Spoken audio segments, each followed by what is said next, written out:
हरतालिका। मी इथे माझी देवपूजा आवरून घेते, त्यानंतर मला हरतालिकेची पूजासुद्धा मांडणी करायची आहे। माझी देवपूजा झालेली आहे आणि आता मी तयारी करणार आहे हरतालिका पूजा मांडण्याची। पूजा मी पाटावरतीच मांडणार आहे, कारण माझं देवघर जे आहे ना ते मी चौरंगावर ठेवलेलं आहे आणि तो चौरंग मी आता यूज करू शकत नाही। पाट मी स्वच्छ धुवून पुसून घेतलेला आहे आणि हरतालिकेच्या पूजेसाठी जे साहित्य लागतं ते मी आदल्या दिवशी रात्रीच आणून ठेवलं आहे मार्केटमधून, कारण हरतालिकेच्या पूजेचा मुहूर्त हा 8:30 पर्यंत म्हणजे 8:37 पर्यंतच होता आणि सकाळी मला मार्केटमध्ये जाऊन सगळं सामान खरेदी करून आणणं शक्य होणार नव्हतं, हे मला माहीत होतं। त्यामुळे मी त्याची तयारी रात्रीच करून ठेवली होती। हरतालिका पूजेसाठी 2 महत्त्वाच्या गोष्टी लागतात। पहिली गोष्ट म्हणजे 2 देवींच्या ज्या मूर्ती असतात त्या मार्केटमध्ये आपल्याला सहज उपलब्ध होतात। त्या 2 मूर्तींपैकी एक मूर्ती असते पार्वती देवीची आणि दुसरी मूर्ती असते ती त्यांच्या सखीची। त्यांची पूजा केली जाते आजच्या दिवशी, त्यांना वस्त्रमाळ घातली जाते। हरतालिका पूजेचं व्रत हे मी लग्न झाल्यानंतर करायला सुरुवात केलेली आहे आणि मी ते अजूनही करते, अजूनही पाळते। आता मी शिवलिंगाला बेल अर्पण केलेलं आहे। दोन्ही देवींना हळद आणि कुंकू आपण लावून घेऊयात।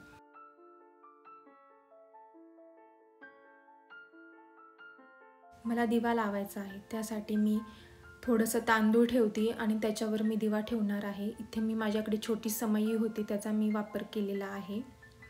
आणि दुसरी महत्त्वाची गोष्ट आजच्या पूजेला लागते ती म्हणजे वाळूचं शिवलिंग। आपल्या घरामध्ये जी महादेवाची पिंड असते तिच्यापेक्षा आजच्या दिवशी वाळूच्या शिवलिंगाला खूप महत्त्व असतं। आणि माझी पूर्ण पूजा मांडून झालेली आहे, त्यानंतर मी हरतालिकेची जी कथा आहे तिचं पठण करणार आहे आणि आरती करून घेणार आहे। खूप दिवसानंतर आज छान असं ऊन पडलं होतं, बरेच दिवस झाले ऊन पाहायला मिळालं नव्हतं। आणि इथे बघा मी 1 महिन्यापूर्वी गोकर्णीचं झाड इथे लावलं होतं, वेल म्हणतो आपण याला। त्याला आज हरतालिकेच्या शुभ मुहूर्तावर बघा 2 फुलं आलेली आहेत आणि ती मी महादेवाच्या पिंडीला अर्पण सुद्धा केली। हा जो वेल आहे तो दररोज 1 ते 2 फुलं तरी नक्कीच देतो।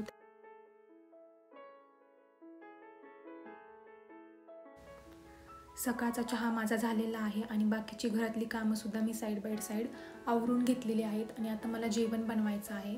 आज माझा उपवास आहे, आज फक्त एकाच व्यक्तीचं मला जेवण बनवायचं होतं। जेवणामध्ये मी मुगाच्या डाळीची खिचडी बनवत आहे मस्त तूप टाकून, आणि सोबतच मला भाजी आणि चपाती सुद्धा बनवायची आहे।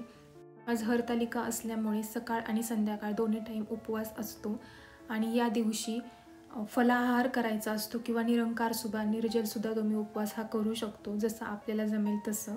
मी फळं खाऊनच उपवास करणार आहे, या उपवासाला खिचडी वगैरे अजिबात चालत नाही। आणि आता मी भाजी बनवायला घेतलेली आहे, भाज्यांची कटिंग सुद्धा करून झालेली आहे आणि आज मी एक नवीन हेल्दी रेसिपी तुमच्याबरोबर शेअर करणार आहे। नेहमीच मी ही रेसिपी बनवत असते, पण आज पहिल्यांदाच मी तुमच्याबरोबर शेअर करत आहे। आणि इथे बघा हे आहे पनीर, हे घरी बनवणारं पनीर आहे। आश्चर्य म्हणजे हे 1 लिटरपासून पनीर एवढूसच बनलेलं आहे। मला सुद्धा थोडंसं आश्चर्यच वाटतंय की एवढूसच कसं काय बनलं, पण असो, हेल्दी पनीर माझ्याकडून बनवलं गेलेलं आहे घरी। मार्केटमधल्या पनीरमध्ये भेसळ असते असं मी खूप ऐकून आहे, त्यामुळे 1 लिटरचं एवढूसं का होईना पनीर घरी बनलं याचा थोडासा आनंद आहे मला।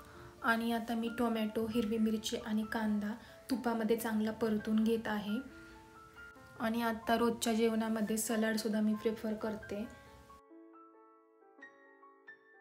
कांदा आणि टोमॅटो चांगलं फ्राय झालेलं आहे, त्यानंतर मी त्याच्यामध्ये मसाले ॲड करते। हळद, मिरची पावडर, धना पावडर, जिरा पावडर वगैरे ॲड करून घेते आणि घरी बनवलेला जो काही आपला काळा मसाला असतो तो सुद्धा मी ॲड केलेला आहे। आणि साईड बाय साईड मी पनीरसुद्धा स्मॅश करून ठेवलेला आहे, कारण मला पनीरची भुर्जी बनवायची आहे। आणि आता स्मॅश केलेलं पनीर मी ॲड करत आहे आणि चांगलं परतून घेत आहे। पनीर भुर्जी ही एक हेल्दी रेसिपी आहे, तुम्ही सुद्धा नक्की ट्राय करा, त्याचे खूप हेल्थ बेनिफिट्स आहेत। आपल्या नेहमीच्या भाज्या जसं की वांगी, बटाटे, दोडका, शेवगा यामधून जेवढ्या गोष्टी मिळत नाहीत तेवढ्या गोष्टी या पनीरमधून आपल्याला मिळतात, त्यामुळे आपण आठवड्यातून 2 वेळा तरी ही भाजी नक्कीच बनवली पाहिजे। पनीरच्या दुसऱ्या ग्रेव्हीच्या भाजी बनवण्यापेक्षा ही पनीर भुर्जी खूप हेल्दी असते। सोबतच या भाजीबरोबर खाण्यासाठी मी बनवत आहे व्हीटचे पराठे. चपातीपेक्षा हे पराठ्यांबरोबर ही पनीरची भुर्जी खूप छान लागते, टेस्टी लागते. आणि हे पराठेसुद्धा तूप लावूनच मी भाजून घेणार आहे. छान मऊ होतात हे पराठे, चवही यांची फार छान लागते. बनवायला हे अगदी सोपे आहेत, चपातीपेक्षा खूप सोपे आहेत हे. आणि खाणारीसुद्धा अगदी आवडीने हे खातात. मला फक्त 2-3च पराठे बनवायचे होते कारण माझाही आज उपवास होता. चला तर मी पराठे बनवून घेते. जर तुम्हाला माझे व्हिडिओ आवडत असतील आणि तुम्ही अजूनही माझ्या चॅनलला सबस्क्राईब केलं नसेल तर तुमच्यासाठी एक रिमाइंडर म्हणून मी सांगते की माझ्या चॅनलला नक्की सबस्क्राईब करा. तुमच्यासाठी मी रोज अशा नवीन हेल्दी रेसिपीज घेऊन येईल. माझं एक हाऊसवाईफ म्हणून डेली रुटीन जे आहे ते मी तुमच्याबरोबर शेअर करेन.